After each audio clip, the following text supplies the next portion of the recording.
Please be advised that this recorded webinar has been edited from its original format, which may have included a product demo. To set up a live demo or to request more information, please complete the form to the right. Or if you are currently not on CSC Global, there is a link to the website in the description of this video. Thank you. Hello everyone, and welcome to today's webinar, Service or Process, What's Next? My name is Tariq Hopkins, and I'll be your moderator. Joining us today is John Blockstone and Paul Matthews. John is the Vice President of Product Management at CSC. He collaborates with customers, prospects, and business stakeholders to shape CSC's product development vision and strategy for several of its business lines. Paul is a Senior Service Manager at CSC. In his role, he leads the CSC Litigation Management Operations Team, which is the team responsible for handling all service processes received by CSC. And with that, let's welcome John and Paul. Thanks, Tariq. Thank you very much, Tariq.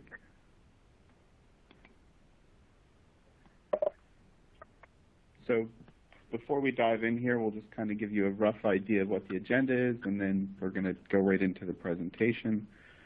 Today we are going to give you a quick overview of CSC, then we're going to talk about just some basic level setting about some terms we're going to be using throughout the presentation. We're going to look back at the last 18 months and all that has come along with that, talk about what's happening as businesses try to figure out what it looks like to return to their physical offices, talk about some of the resources that you have available to you, as you navigate that process. We'll also be talking about CSC's SAP ecosystem and some of the solutions that we offer within it. And ultimately, we're going to wrap up today with a demo of some of those solutions, as well as an opportunity for you to ask any questions that we can answer for you today about service and process and some of the trends that we're seeing in that space.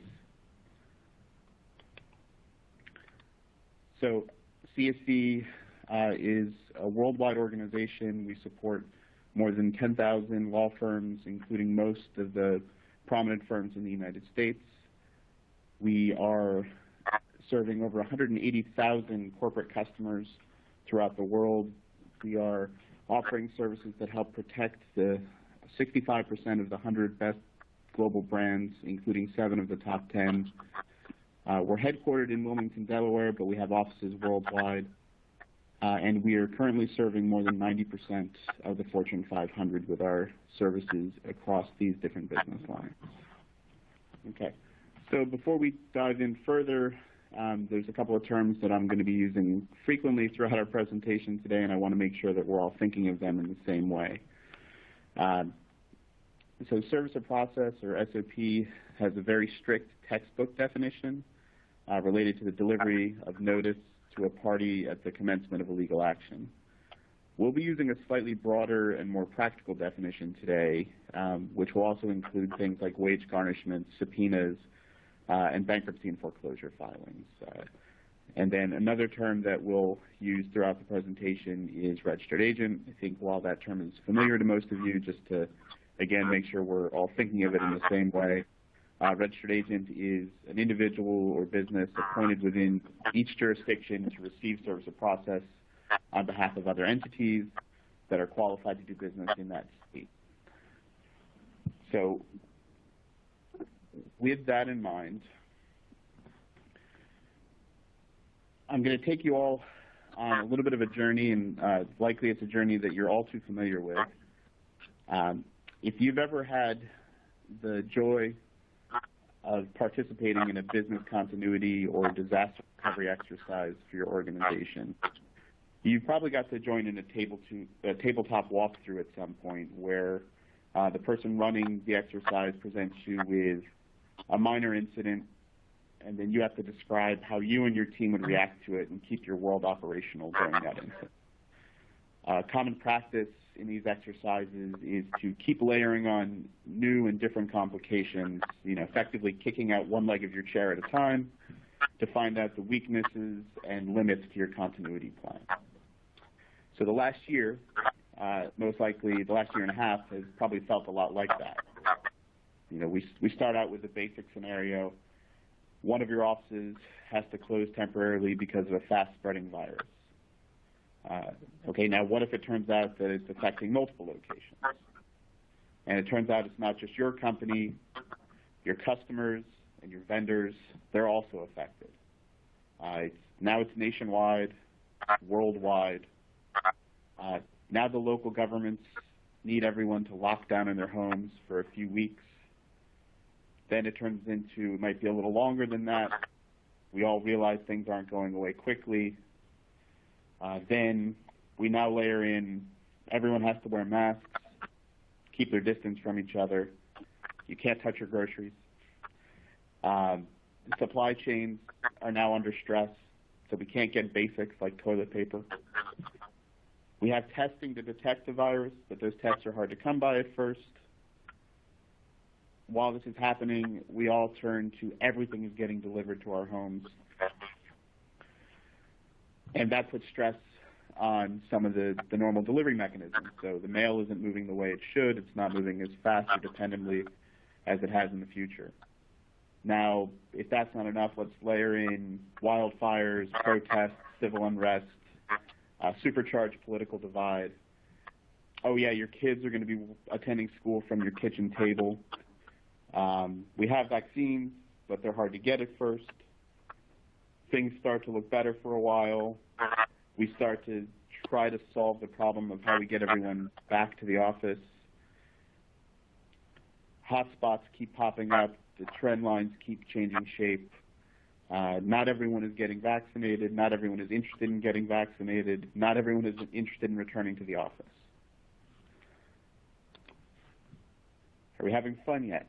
That's what the last year and a half has felt like. That's the good news is if you're on the call today, you survived, you made it through that process, and again, you're still trying to figure out kind of how you get back to whatever normal is going to be.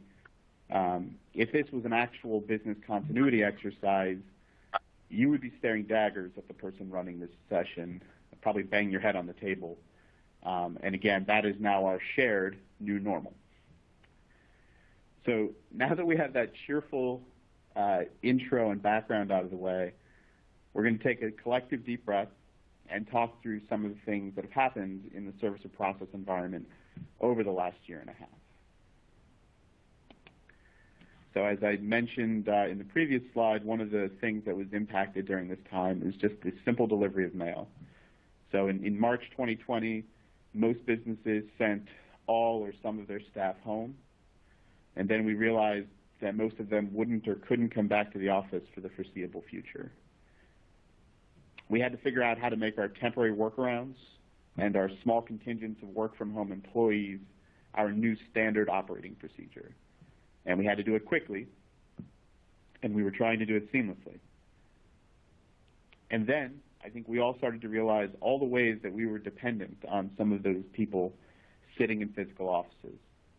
One of the most critical dependencies is something we likely took for granted, again, the mail.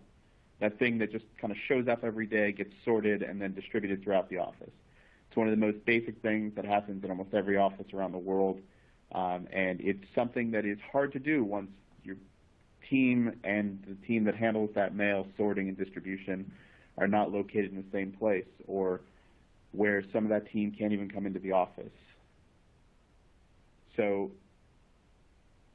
again, we have to figure out what do we do if there's no one there to receive it, no one there to sort it. What if there's no one in the office to distribute it to?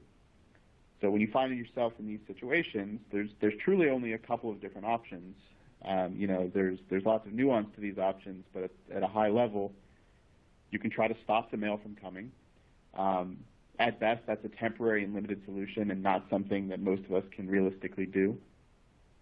The reality is that, while there's lots of things that come through the mail that are junk and that can be ignored, that is also still a method that lots of critical documents are transmitted, especially when we, talk about things in terms of the world of service or process. So you're realistically going to have to figure out one or both of the other options, which is either redirecting it to someplace you do have staff, or finding some way to, with minimal staff, digitize that and distribute it throughout your network. So if it's hard to think of any of this as a silver lining, but in the early stages of the pandemic, most streams of mail, most streams of service or process slowed down a little bit, and that gave us an opportunity to figure things out with slightly less volume coming our way. Things like wage garnishments, foreclosures, evictions, obviously due to a wide range of things that happened over the last 18 months, those things slowed down or stopped entirely. But not everything stopped. Some service or process, was unrelenting over the last 18 months. According to the Texas Department of Insurance, workers' compensation claims rose by 35% in 2020 over the prior year. June and July totals nearly doubled the monthly averages from 2019.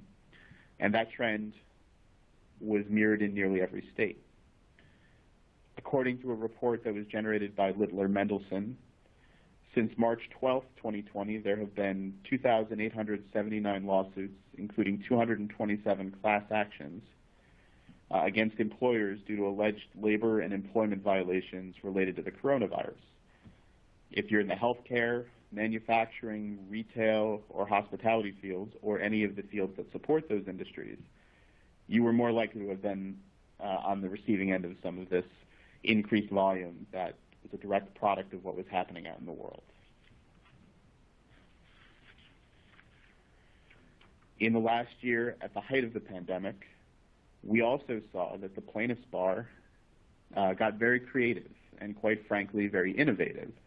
They took something that had long been an obstacle for plaintiffs, the arbitration process, and a small number of plaintiff firms were able to basically weaponize that by filing in huge quantities on behalf of plaintiffs with similar claims. So, again, for most of us, stopping the mail wasn't an option. While it slowed down for a little bit, in many cases, whatever was slowing down was replaced by something else. And probably well before we're completely back to a state of anything we would describe as normal, those volumes are going to continue to return to pre-pandemic levels. And so we still need to have solutions that help us with that redirecting and digitizing of documents. So in the world of CSC customers, CSC offers a solution to that. We have a direct SOP upload portal, which allows customers to drop anything they've received directly in their headquarters or any of their branches. They can basically digitize that locally, upload it into our portal, and from there, CSC staff will take over collecting data, organizing that information, and delivering it out into the customer's network.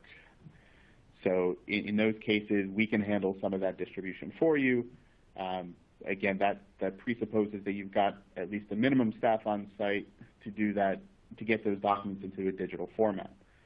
CSC has also worked with many of its customers to redirect delivery of direct SOP from their individual offices to CSC's branches throughout the United States. And that has helped a lot of our customers who were either understaffed or unstaffed entirely within their physical offices. So CSC has tried to help find innovative and immediate solutions for our customers where possible, so that while they're trying to figure out just how to manage their interaction with their staff and making sure things don't fall through the cracks, we can take some of that labor from their side of the equation over to our side. Our offices needed to remain open. We have too many customers to support for that not to be the case. So redirecting to our locations was a good solution for a lot of our customers.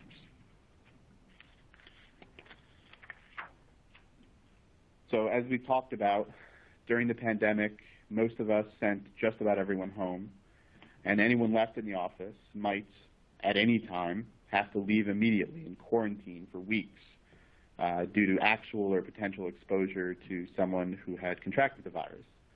It might have been fine to come into the office one day and then not the next, based on the constantly shifting local rules and guidance. And with that kind of variability and volatility, we had to be able to accommodate working from anywhere without sacrificing our ability to collaborate and without losing line of sight to critical matters. So while having your dog barking in the background of a conference call was forgivable, missing a critical response date for service or process, missing hearings, not getting your answers in on time, those things were just as damaging as ever. I think during the last 18 months, most organizations have realized that they'll never return to the exact same rigid, mostly in-office footprint for their teams. Most organizations are instead favoring flexible models that help keep work happening no matter what's happening out in the world. And a lot of organizations are actually embracing this as an opportunity to rethink how they operate, where they operate, what's critical to have where it's critical to have a physical presence, where things can be done remotely, which types of jobs in their organization thrive working remotely, which absolutely, fail working remotely. I think we've all had to assess that and decide, how do we either take advantage of the situation, how do we adjust for the situation. Whatever the case for your individual organization, the last year should have taught us that above all, we need to be prepared for everything from the very mundane to the completely unimaginable. And honestly, at the end of the day, the tools that you use need to support all of those modes seamlessly. So again, for CSE customers, we have a collection of service or process related solutions that can be used individually or in combination to really help set our customers up to be able to work anywhere. So starting with CSE's SOP Manager solution, this allows you to aggregate and distribute your documents automatically. You can also expand or reassign matters when necessary. So, if suddenly, a person who's normally handling a certain type of matter is unavailable for an unknown or long period of time, and you need to quickly shift their work volume somewhere else, working digitally and working within a space built for collaboration is critical to that being a successful transition for your team to make. Our tool also gives you line of sight to who's assigned and handling each item, and more importantly, it provides you the capability to, on a high level, make sure that everything is being handled. So again, some things that are easy to do when you're side by side with your team are much more difficult to do when you're all sitting, in your home offices or at your kitchen tables, or some people are in the office and some people are at home. So having a single shared workspace where you have that line of sight and visibility is absolutely critical. We understand that, that has always been a critical need, but never more so than over the last 18 months. And while sharing content is very easy in SOP Manager, we want to make sure that that doesn't require you to give up control or security. So everything in our systems are access controlled. You have finite control over who can see and access and contribute information into your SOP Manager account. For those items that are not handled within SOP Manager, we also have an API that allows our customers to integrate the data and documents coming through CSC with other downstream systems. So again, having the right tools that really are agnostic to whether you're sitting in an office or sitting at home, or whether your team is a hybrid of both those approaches, having tools that work well within that ever-changing and more dynamic environment, it's going to be a critical contribution to whether you can successfully navigate the rapidly changing world that we've experienced over the last 18 months and likely will continue to experience into the future. So I think, going back to that notion of the business continuity exercise, I think every organization has a plan for the happy path, where things go as they're supposed to. Better organizations have plans that allow them to adjust their mode of operation to fit expected challenges. Still better organizations have plans that expect a little bit of the unexpected. But I think the best organizations in the world, those that have been most successful in navigating these rapid changes, I think these are the organizations that have all of those plans, but they also have a plan for how they'll handle things when you get to the last page of your plan and there's no more plan left. I think during the pandemic, I've found myself revisiting a lot of movies and television shows that I hadn't seen or thought about in years, and And I've noticed a pattern, and I don't know if this is my subconscious trying to sort some things out, but whether it's Tom Hanks in Castaway, the crew on the ground in Apollo 13, Richard Dean Anderson's resplendent mullet on an episode of MacGyver from the late 80s, or binge-watching the latest season of Alone and seeing a homesteader from Alaska survive in a remote part of British Columbia, I'm fascinated by the way that people solve problems. In all those cases, all those things that I just mentioned, you can see people figuring out how to solve problems with the resources and the tools that they have in front of them. And even when those tools aren't normally used for that purpose, they're able to, kind of understand the range of capabilities that they have, and they're able to shape a process and a solution that fits the problem that they're confronted with. Not necessarily the problems they planned for, but the actual problems that they've got to deal with.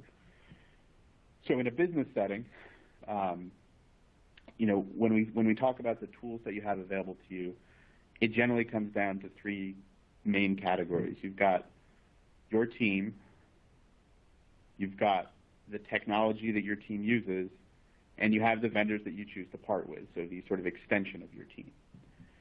So it's important to think of what you have in your toolbox and what you want in your toolbox.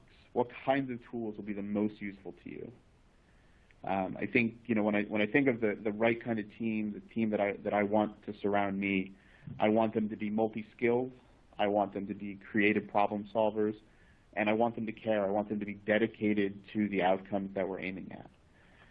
When we look at technology, as I've kind of referenced a couple times, you want that technology to be incredibly flexible. You want it to be able to work the way you need to work, not the way that it tells you have to work. You want it to be integrated, so you want the data you have in one place to be available where you need it. So you want those things to be connected where it makes sense. And with that flexibility and that connectivity, you can't give up security. The information that we all handle from day to day, whether it's service or process or anything else that comes across our desk, there's a level of privacy and security that we've always got to keep in mind, and so you can't give those things up just to get to that flexibility and that connectivity. And then finally, I know when we look for vendors, we are looking for people that we can trust, so people that we, have a good reputation in the industry that they work in, that are expert, that knows their domain space better than anyone else, and who are committed. So the same way I need dedication from the team that I hire and that works around me, I need that same level of dedication from the partners that we choose to work with. So again, if the last year has taught us anything, and hopefully it's taught us lots of things, but if it's taught us anything relative to business, it's that we need to build for flexibility and adaptability. You need technology that lets us work when and how we need to work, and we want partners that are going to help us prepare, react, and adapt. Again, the solutions you see at the bottom of the slide, this is the sort of ecosystem that CSC provides, and our goal is to make sure that we are positioned to handle our customers from the mundane, everything's predictable day-to-day stuff, all the way through someone has kicked our chair out from under us, and we've got to figure out how to stay on our feet. So CSC's combined SOP-related solutions are aimed at supporting our customers at every step of the way as they manage their service or process. No matter the size or complexity of your organization, we've tried to design our solutions to meet you where you are, but also anticipate where you might need to go. They're intentionally flexible, and they're supported by a dedicated team that has experience working with businesses of all sizes. We're going to, as I mentioned at the front end of the call, we're going to go through a demo of some of these solutions. My colleague John Bloxham is going to help us with that. But before we turn things over to John, we have one additional poll question that we'd like to have you all answer. Great. Well, everyone, that's all the time that we have for today. We didn't get to your question. We'll contact you with the response after the webinar. We thank you for everyone who joined us today. We thank Paul and John for a great presentation, and we hope to see you all next time. Have a great day.